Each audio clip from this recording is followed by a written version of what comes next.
breakout to the upside, right? The price of a stock or instrument or anything you're trading, the price will rise when demand is greater than supply. When demand beats supply, when demand outstrips supply, the price of an asset will rise. And that's what's happened over here.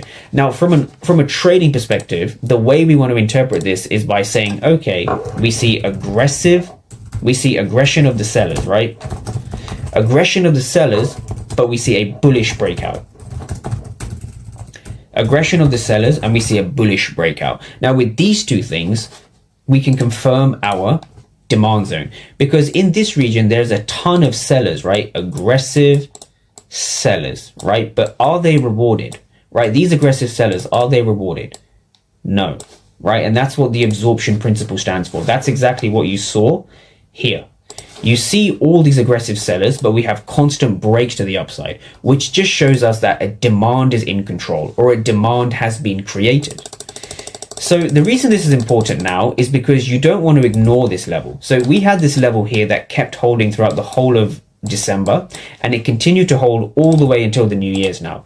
So going back to my point here, where has the most pain occurred, right? The most pain occurred here, key level. Now, going into the next week, this key level also gave us a couple of things to look at.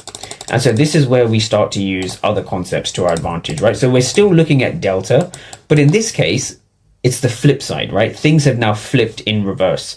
So here we had buyers that were in control, right? So when aggressive sellers fail, passive buyers are in control. Now here, as we begin to break below the zone, we have the exact opposite, right? So here, passive sellers are in control. So it's the same exact zone. Once you have your key levels marked out from fair value gaps, you just want to keep dragging them to the right and seeing the reactions from those zones. Super simple, right? So that's everything from an absorption standpoint. I just want to quickly go over volume as well, because volume profiles are important. So when it comes